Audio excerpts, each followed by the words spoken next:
Tuhan, Pak Mama, Pak Saudara semua di mana-mana tempat. Saat ini kita berjumpa kembali di dalam suasana yang penuh dengan sukacita, dan kita akan masuk di dalam perenungan firman Tuhan di dalam bulan Misbah doa dan renungan ini. Dan untuk itu, mari kita berdoa.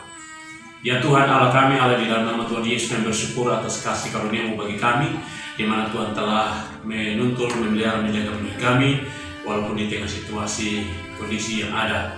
Kami bersyukur atas segala kebaikan Tuhan bagi kami. Dan saat ini kami akan masuk dalam Misbah doa dan renungan. Tuhan berkati akan pelayanan ini dengan kuasa nama-Mu Yesus Kristus yang pemegang segala kuasa baik di surga dan di bumi. Dan Roh Kudus tercurah bagi kami, memampukan kami untuk senantiasa diberkati lewat pelayanan ini. Di dalam nama Tuhan Yesus kami berdoa. Haleluya. Amin. Puji Tuhan, Bapak, Saudara kasih Tuhan, saat ini di dalam Misbah doa dan renungan yang singkat dan sederhana ini, saya akan membawa satu bagian firman Tuhan yang terambil dalam kitab Markus pasal yang keempat, ayat yang ke-35 sampai dengan ayat yang ke-41, yang demikian: angin ribut diredakan. Pada hari itu, waktu hari sudah petang, Yesus berkata kepada mereka, "Marilah kita bertolak ke seberang." Mereka meninggalkan orang banyak itu lalu bertolak dan membawa Yesus beserta dengan mereka dalam perahu itu, di mana Yesus telah duduk, dan perahu-perahu lain juga menyertai Dia. Lalu mengamuklah taufan yang sangat dahsyat, dan ombak menyembur masuk ke dalam perahu sehingga perahu itu mulai penuh dengan air. Pada waktu itu Yesus sedang tidur di buritan di sebuah tilam. Maka murid-muridnya membangunkan Dia dan berkata kepadanya, "Guru, Engkau tidak peduli kalau kita binasa?" Ia pun bangun mengharik angin itu dan berkata kepada danau itu, "Diam, tenanglah." Lalu angin itu reda dan danau itu menjadi teduh sekali. Lalu Ia berkata kepada mereka, Mengapa kamu begitu takut? Mengapa kamu tidak percaya?"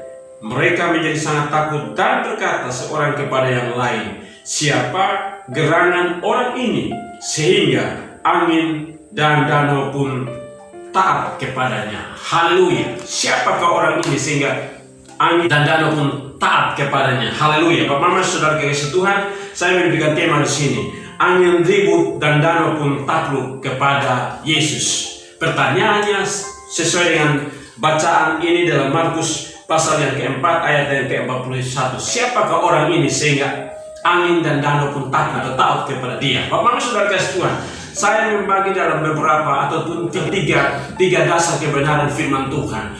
Siapakah Yesus sehingga demikian segala alam semesta ini tunduk dan takluk kepada Dia? Bapak, Mama, Saudara kasih Tuhan, sudah sering firman Tuhan disampaikan lewat hamba Tuhan, bahkan juga saya. Dalam hal ini saya hanya cukup mengambil hanya 3 alasan dasar kenapa Yesus begitu luar biasa dan seluruh unsur dunia bumi ini takluk dan taat kepada Dia. Sesuai konteks bacaan ini bahwa gelora laut, angin yang ada takut tunduk kepada Yesus. Bapak, Saudara, alasan yang pertama adalah karena Yesus adalah wujud kehadiran Allah ke dalam dunia. Yesus adalah Allah yang datang ke dalam dunia di dalam diri seorang manusia, yaitu Yesus Kristus. Dasar alasan firman Tuhan Yohanes pasal 1 ayat yang pertama, bahwa pada mulanya Allah, firman itu bersama-sama dengan Allah, dan firman itu adalah Allah.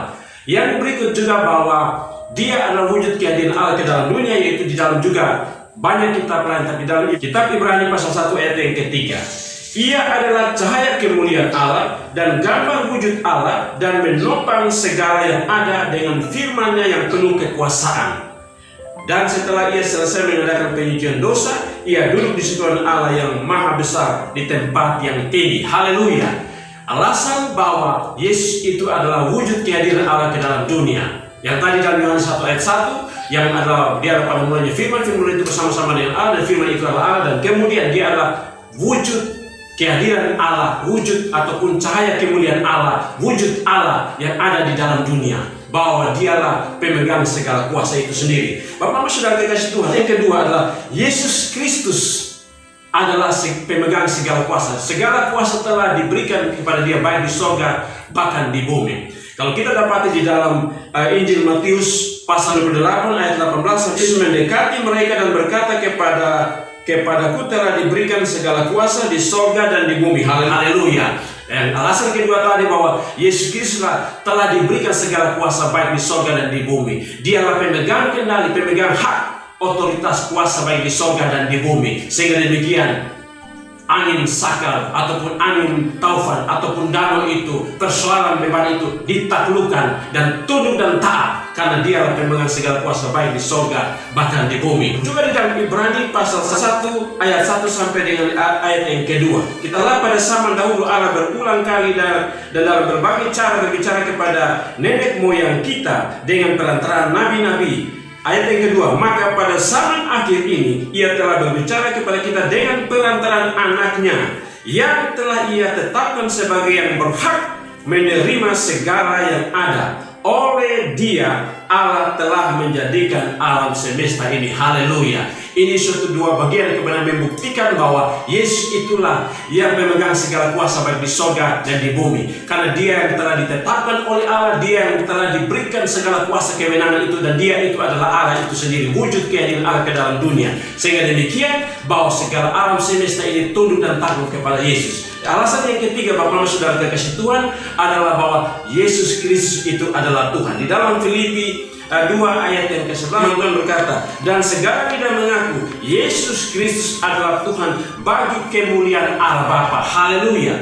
Membuktikan bahwa karena dia adalah Tuhan, maka dia pemegang segala kendali. Dia mengendalikan segala unsur-unsur alam semesta ini. Dan juga tadi sudah dibuktikan di dalam firman-firman yang lain tadi. Bahwa itulah kemudian ada tiga alasan yang saya sampaikan. Bahwa Yesus adalah wujud kehadiran Allah ke dalam dunia ini. Dia adalah cahaya kemudian Allah. Dia adalah wujud Allah yang ada di dalam diri dia, yaitu Tuhan itu sendiri. Yesus itu adalah sebagai Allah itu sendiri. Yang kedua, bahwa dia adalah pemegang segala kuasa baik di sorga dan di bumi, karena dialah yang di akhir zaman ini yang kemudian akan datang kedua kali adalah pemegang otoritas dan kuasa itu, dan karena dia adalah Allah itu sendiri. Yang ketiga, dia adalah Tuhan Sang Juru Selamat. Bukti dia adalah Tuhan. Contoh yang sering saya sampaikan, seorang penjahat di atas kayu salib di detik-detik terakhir pada saat dia mau mati, dia mengakui Yesus sebagai Kristus, dan dia berkata kepada Yesus itu di dalam Lukas 23 ayat 40 dan 43. Yesus, apabila Engkau datang sebagai Raja, maka ingatlah akan aku. Tuhan Yesus berkata bahwa hari ini pun bersama-sama dengan engkau di dalam Firdaus, membuktikan bahwa hanya Tuhan yang bisa memberikan jaminan dan kepastian itu.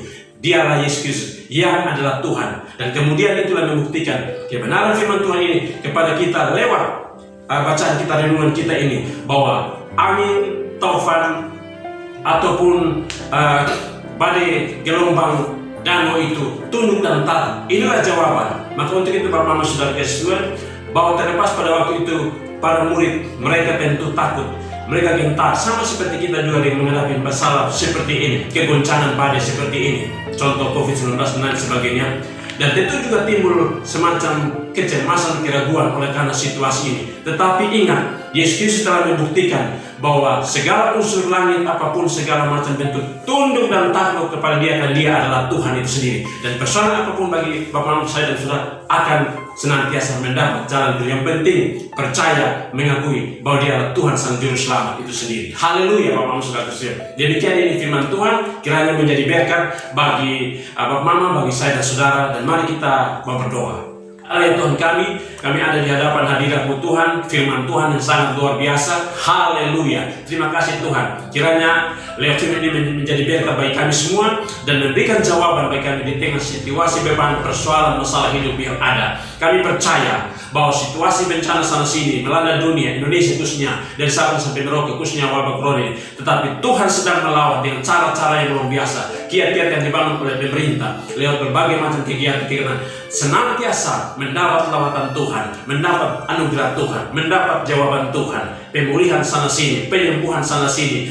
Mereka saudara kami yang terkapar virus corona di sana sini disembuhkan dalam nama, bahkan seluruh beban persoalan sakit penyakit yang lain, bahkan beban persoalan hidup pribadi, rumah tangga, apapun itu Tuhan, kehidupan sosial, bahkan seluruh upaya pemerintah dari pusat sampai dengan daerah diberkati, dikuduskan dalam nama Yesus, dan menjadi berkat bagi bangsa negeri ini. Dan Tuhan campur tangan, penginjilan, pemberitaan, dan kesaksian terus senantiasa membumi dan terus menyatakan kemuliaan Allah. Dialah Yesus Sang Juru Selamat, dialah Tuhan Sang Pemilik kuasa itu sendiri, dialah wujud kehadiran Allah, dan dia akan datang sebagai Tuhan di atas segala Tuhan, Raja di atas segala Raja. Haleluya. Dan mari Tuhan nyatakan kemuliaan-Mu bagi kami, dan kami diberkati, senantiasa dijaga, dilindungi, dan senantiasa hidup di dalam anugerah dan lawatan Tuhan yang sangat-sangat indah dan sangat luar biasa itu. Haleluya. Bapa di sorga, ada begitu banyak beban persoalan yang sedang dihadapi. Engkau dapati Tuhan, saudaraku yang sedang dalam pergumulan beban apapun, pribadi, rumah tangga, apapun persoalan, Tuhan dapati di sana, ada pertolongan di sana, karena Tuhan Yesus Engkau sang pengendali hidup ini. Terima kasih Tuhan, ini sembahyang doa kami Bapa, sempurnakan hanya di dalam satu nama, Yesus Kristus Sang Pemilik segala kuasa baik di sorga dan di bumi. Kami telah berdoa kepada Bapa di sorga. Haleluya. Amin. Puji Tuhan Bapa, nama saudara-saudara. Sampai di sini dulu pertemuan kita. Kita akan berjumpa pada waktu yang berikut. Tuhan Yesus senantiasa menjaga, melindungi, dan memberkati Bapak, Mama, saudara semua, saya dan saudara. Haleluya. Puji Tuhan. Shalom.